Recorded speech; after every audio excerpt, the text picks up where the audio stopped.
All right, let's move on to the other. This was also almost as consequential potentially as Nancy Pelosi. George Clooney publishing an op-ed in the New York Times saying Biden should go. And of note, the reason we label this block Obama is because Clooney is a very close Obama friend. And we just learned this morning actually called Obama before putting out this op-ed. Reportedly, Obama did not encourage him, but also didn't discourage him. Especially noteworthy given some of the lines in the piece. Let's put the first one up on the screen here. Here's the headline: George Clooney, I love Joe Biden, but we need a new nominee. Put this pull quote up on the screen. He says, is it fair to point these things out? It has to be. This is about age, nothing more, but also nothing that can be reversed. We are not going to win in November with this president. Very unequivocal. On top of that, we won't win the House, and we're going to lose the Senate. This isn't only my opinion. This is the opinion of every senator and congressmember and governor who I've spoken with in private. Every single one, irrespective of what he or she is saying publicly. You also have to suspect that it was probably the assessment of the former president that he spoke to as well before publishing this piece. And you can rest assured that he read to Obama exactly what he was going to say. Okay, here's the other piece that is incredibly consequential. He says the one battle that Joe Biden cannot win is the fight against time. None of us can. It's devastating to say it, but the Joe Biden I was with 3 weeks ago at the fundraiser was not the Joe big effing deal Biden of 2010 rather. He wasn't even the Joe Biden of 2020. He was the same man we all witnessed at the debate. And Saagar, others have come out now and said and agreed with that assessment that at that, star-studded Hollywood fundraiser that Jimmy Kimmel hosted and Obama was there and George Clooney was there and Julia Roberts and all these other people, that he looked and sounded exactly as he looked and sounded at the debate. In other words, that was not a quote-unquote bad night, as the Biden people want to spin it. It is typical of his condition at this point. I'm furious about this for a variety of reasons. Because if you saw it, dude, you raised $30 million for it and you didn't say anything until after the debate. It's like, okay, I guess, thanks for coming out now. But I'm actually more furious at the White House because what lectures did we receive? Those are cheap fakes, and we're going to show you the video of Obama leaving him off the stage. How dare you suggest that he's not with it? And now we have the central organizer of the fundraiser saying, guys, he's gone. Guys, put up B3 while Saagar is speaking here, the B3 that shows Here's this the video. Obama leading him off the stage. Look at this. He's like stuck, in Joe Rogan's words, frozen up like Windows 95, locked up like the blue screen of death.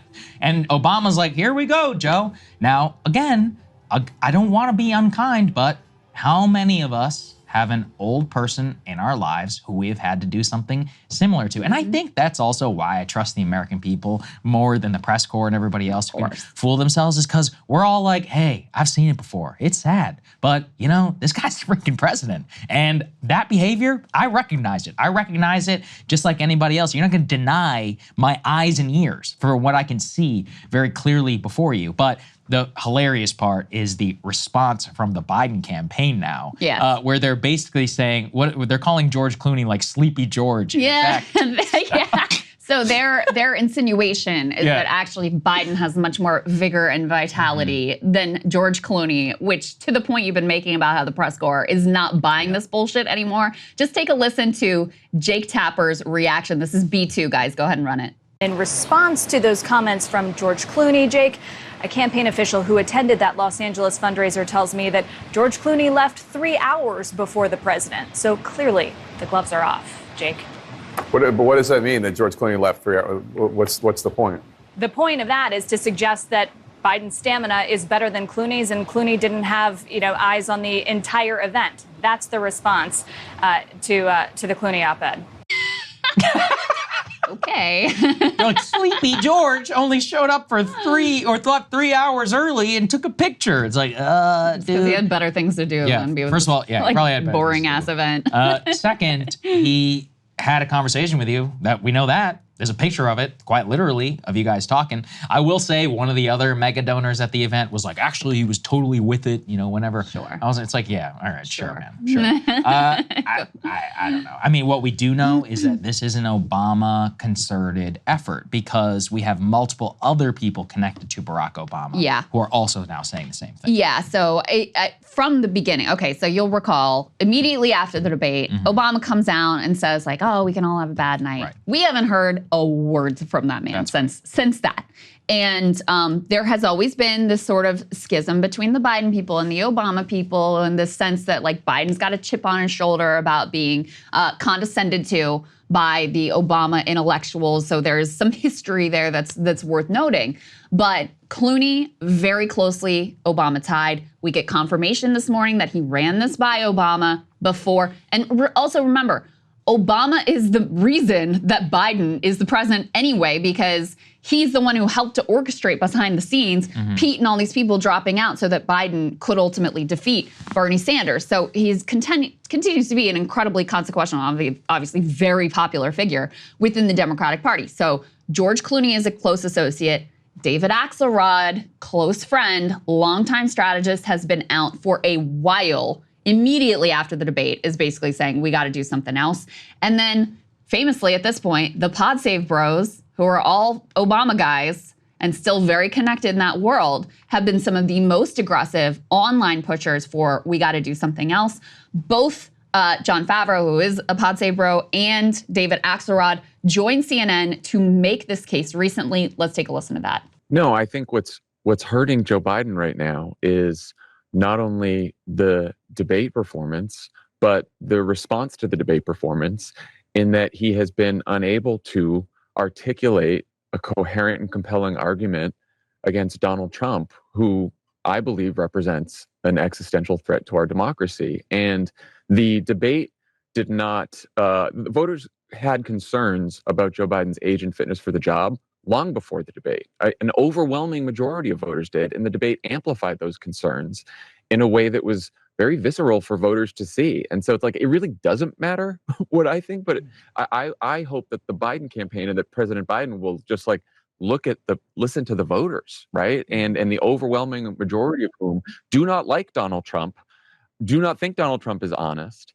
but have had concerns for a couple years now that Joe Biden is not fit for another 4 years because of his age. The president tried to close down this discussion at the beginning of the week with his letter to the House. And what she's saying delicately and respectfully is, no, really the discussion isn't over. And we still need to have this discussion, because she's hearing from members all over the country.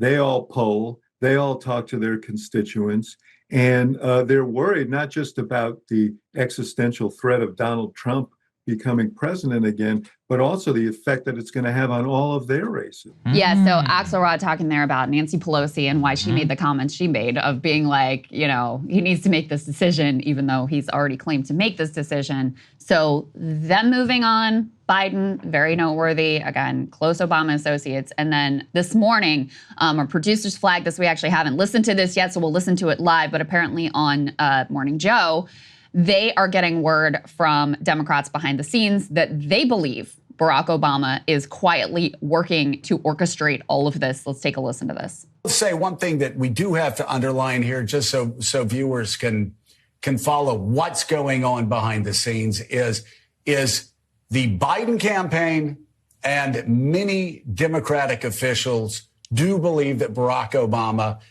is quietly working behind the scenes to orchestrate this. Well, I think there's some good reason to believe that that is exactly, in fact, what is happening. Yeah, Saagar. I mean, I think it's obvious, but this is where, again, I don't want to give credit, where if you're going to take him out, take him out. If he publicly came out, or even behind the scenes, he went on the record, like with donors, and he's like, it's over. I'm stepping in. Biden is done. He's toast. Even if he claimed that he wanted to stick in, the existential fallout would be disastrous. And also, there would be a rallying cry by all of the Democratic senators who are behind the scenes, because who's the figure in the Democratic Party who is more beloved than anybody else? Barack Obama. And also, I think Obama has not only a special responsibility because he served with Biden, but he also critically, Biden can't attack him as being like if Whitmer said this, what is he gonna say? Oh, she just wants my job. Or Gavin Newsom. He's like, look, I can't even serve this job. I'm telling you, you gotta go. And he makes that call, or at least comes out publicly. That takes actual courage, and he's not displaying that. With Pelosi, Schumer, and the rest of them, they're always leaving themselves out. They're like little weasels. Yeah. And with that, I can't respect that, because what they're waiting for is to have a true emperor has no clothes moment to step in. That doesn't take courage. And also, if you claim to love somebody, you don't want that to happen. Let's preempt that. Yeah. Like you said with this press conference, this could be a freaking disaster. I mean, why would you allow somebody to walk into that? Yeah, I think there's a sense of almost like, we can do this the easy way, or we can do this the hard way. And so they're trying to leave him space to recognize the writing on the wall that you're gonna get, if you manage to hang on to power, which is looking increasingly doubtful, you are going to get destroyed in November. You're going to be remembered horribly, like anyone who might have had a nice thought about you and still buys into, oh, he's such a decent man, blah, blah, blah, which is obviously a bunch of nonsense. You guys all know that. But anyway, anyone who still buys that, that's gonna be dead. Your legacy is gonna be toast. This is the only thing you're gonna be remembered for. Like, they want him to come to that realization on his own and be able to step down without it looking like Barack Obama was like, you have to step down. That's what they're hoping for, is that he can do this the easy way. Do I think the hard way is on the table? Yeah, I kind of do, especially with the amount of the donor class that has moved against him. Do I think it's possible that they go so far as mounting a, DNC convention delegate coup? Yeah, I think that's possible. Do I even think it could be on the table, the whole 25th Amendment situation?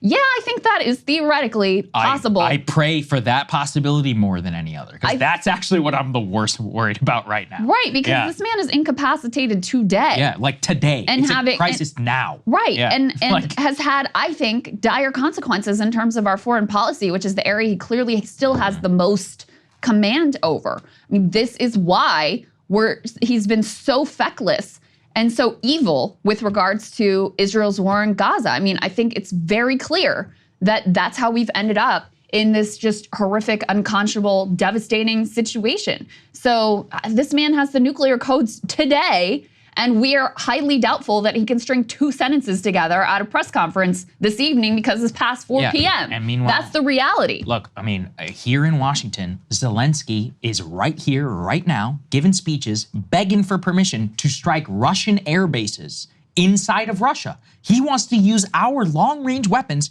to strike a military base inside Russia. Now, can you imagine a similar situation, China providing Mexico to hit Ellis Air Force Base or something like that in America? Get out of here. We're going to full-on war. Yeah, that's right. And he might do it. Yeah, you know, right. We're riding on his mind, right? That's right. I mean, this is terrifying. It is terrifying. It's absolutely terrifying. And to go back to the point you were making about, like, if you're a true friend of Joe Biden, it's so true. Yes. Like, what true friend would hang him out to dry at that debate when these aides clearly, judging by how much they have scripted his events and reined him and make sure he's not in the public eye whatsoever, they know what's going on, and they still put him out there on the debate stage. They know what's going on, and they're still putting him out there to be humiliated potentially at this the big boy press conference today. Like, you are doing your great friend who you love so dearly, blah, blah, blah, greatest president of all time, et cetera, et cetera.